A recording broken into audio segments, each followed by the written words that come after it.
Buongiorno Italia, buongiorno anche ai nuovi arrivati. Sei nell'interno di un camper, sei capitato in un canale un po' strano, c'è una specie di singano che vive in camper, gli piace viaggiare, fare le cose in tech, è un canale molto strano. Comunque tu sei entrato qui per vedere la recensione del Moza Aircross 2. La Moza mi ha contattato per recensire questo stabilizzatore. Da appassionato, diciamo, di questi giocattoli, ovviamente non ho detto di no. Cos'è uno stabilizzatore? Oppure lo puoi sentire anche nominare come gimbal. Lo stabilizzatore sostanzialmente è un meccanismo dove tu colleghi la tua fotocamera, la tua GoPro, la tua videocamera, e tramite l'aiuto di 2-3 motori lui mantiene le riprese sempre stabili, ossia non tanto non fa fare le vibrazioni, o meglio le micro vibrazioni alla fotocamera, ma bensì gli fa fare dei movimenti lineari, un po' come l'effetto drone, l'effetto cinema, hai capito? Comunque iniziamo subito veloci, altrimenti ti annoi. Procediamo a un velocissimo unboxing per poi passare alla prova. Dotazione 1, la scatola. Attenzione che ci sono diversi kit di questo Aircross 2 della Moza. In questo caso la Moza ci ha mandato il Professional Kit, che è la versione con il motorino, vedi, che permette di regolare tramite manopola la messa a fuoco, lo zoom della tua reflex o mirrorless. Mi chiederai se la tua fotocamera è supportata. Allora vedi, nel retro c'è un piccolo elenco di fotocamere, tra cui ad esempio c'è anche la mia, la A6400, poi c'è anche la A6500. Attenzione, non vuol dire che la A6300 o la A6000 per esempio non gli funzionano, anche perché tieni conto, ci sono comunque dei ganci dove collegarla che si adattano all'attacco della tua fotocamera. E la cosa importante, insomma, da tenere in considerazione è il peso o la dimensione massima della fotocamera. Quindi con la stragrande maggioranza delle reflex e delle mirrorless vai tranquillo. Appena apri la confezione ti troverai già questa simpatica e praticissima valigetta, che più che altro ti dico praticissima nel senso che è fatta di questo materiale che è una specie di polidur. Il polidur è simile al polistirolo, però è molto più robusto, vedi che non viene via, non si sgratta e comunque mantiene la sua leggerezza. C'hai le tue comode clippine per aprire e dopodiché andiamo a vedere. Io direi che la scatola si presenta molto ordinata. Qui c'hai le principali istruzioni, più che altro per la sicurezza, sulla batteria. Andiamo a vedere pezzo per pezzo cosa abbiamo trovato qui dentro. Questa bustina, molto probabilmente ci saranno le istruzioni esattamente per l'iFocus e ovviamente anche per lo stabilizzatore. Il famoso iFocus, che è quel dispositivo che collegato allo stabilizzatore ti permette, tramite questa rotellina comandata elettronicamente, di mettere a fuoco oppure utilizzare lo zoom. Praticamente va a strusciare sull'obiettivo della fotocamera. Questa piastra a sgancio rapido, questa custodia, chissà cosa c'è dentro, ha tutti i suoi cavetti USB di ricarica, la cinghietta per l'iFocus, ma ti interessano poco queste cose, muoviamoci.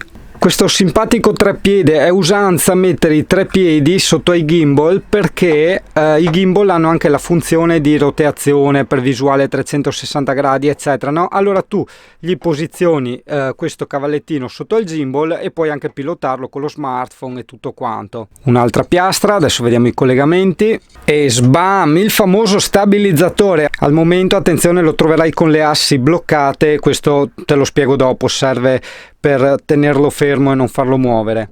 Sbloccandole, tac, vedi, risblocchi ogni asse e questo ci servirà dopo per la stabilizzazione. È abbastanza importante anche come peso, lo vedi che di costruzione veramente molto robusta. Stiamo parlando di uno stabilizzatore effettivamente di fascia medio-alta. Come costo, tieni conto, si aggira sulle 600-700 euro questo kit che ci è stato inviato. Sì, bel bestiolino. Io direi che per ora iniziamo la fase di calibrazione. Allora, stiamo molto veloci, anche perché poi su internet troverai vari tutorial. Io ti consiglio di fare ogni volta il posizionamento, tarazione e aggancio della fotocamera, più che altro perché questo gimbal ha la regolazione automatica del peso della fotocamera. Questa è una cosa che non hai idea quante seccature ti toglie, è una cosa veramente fantastica. Però comunque per posizionarla ti consiglio di metterci sotto il suo treppiede. Vedi, sotto lo stabilizzatore hai due diversi tipi di aggancio a vite. Quello piccolino è per il treppiedi che è in dotazione, altrimenti ce n'è uno più grande che può essere attaccato su treppiedi un po' più professionali o comunque su altri dispositivi che hanno l'altra vite come attacco.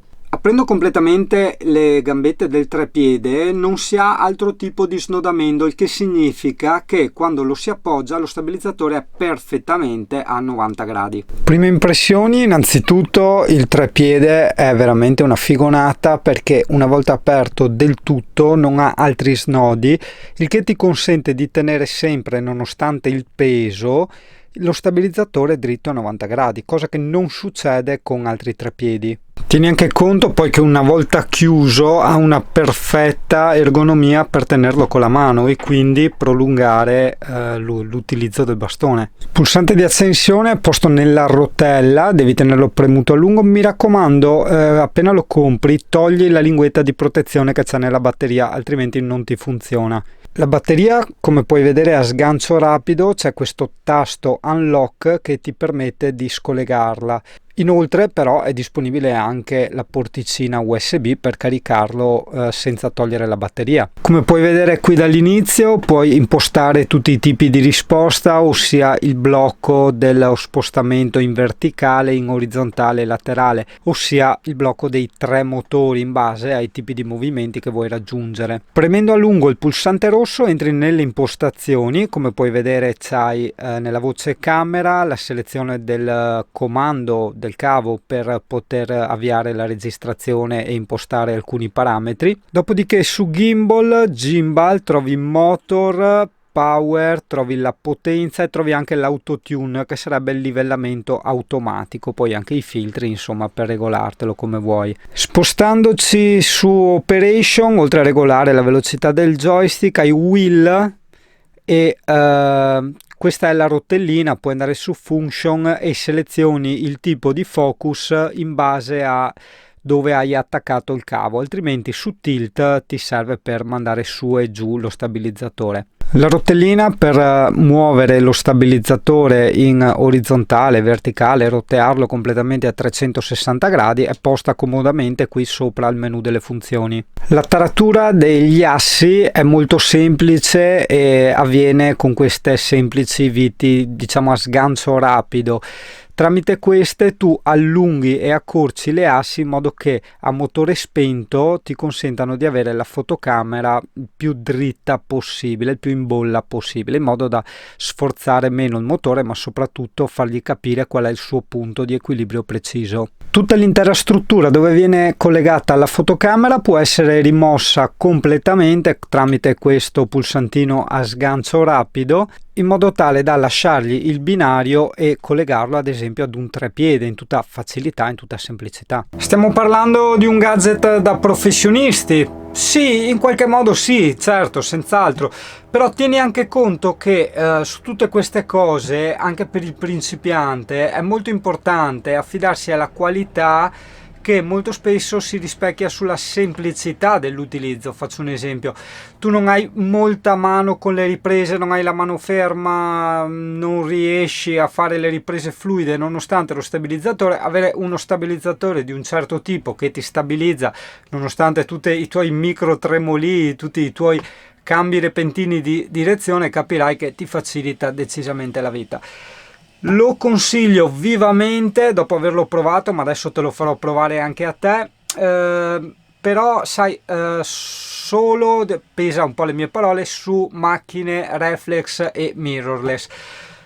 Questo perché me l'hanno già chiesto anche al raduno. Uno stabilizzatore professionale di alta qualità, se utilizzato con una GoPro, una macchinetta fotografica compatta, che sono macchine di bassissimo peso, no? Sono molto leggere, diciamo che è sprecato, non ne vale la pena. Il fatto che questi aggeggi costino parecchio è anche perché sono predisposti e studiati per lavorare con macchine di un determinato peso. Lavorando con macchine di un determinato peso, ovviamente sia la struttura che la meccanica è completamente diversa, è tutto un altro paio di maniche, no? È un po' come dire: prendo un camion che mi tira avanti 2 quintali e ne compro uno che ne tira avanti 50. Capirai, dipende sempre ovviamente dalla portata che tu devi caricarti, però tutto si basa su quello, no? Io ho provato in passato anche uno stabilizzatore della Zeiyu. Devo dire che è tutto un altro mondo questo qui della Moza. Pubblicità un po' all'americana, no? Della serie la Pepsi è meglio della Coca-Cola, però effettivamente è vero. La mia mirrorless che sto utilizzando in questo momento è una A6004 con obiettivo Sigma 16 mm, il che significa che ha il suo gran bel peso, se poi consideriamo che ci mettiamo anche il microfono della Rode, il suo cage metallico e tutto quanto. Con il Zeiyu molto spesso ho visto che lo stabilizzatore proprio moriva, perdeva proprio di corrente, si spegneva, no? Andava tipo in protezione. Con quello della Moza invece questi problemi non ci sono, perché è molto più robusto, cioè supporta pesi fino ai 3-4 kg, quindi puoi immaginare una macchinetta da 1,5 kg se la gioca, insomma, ecco.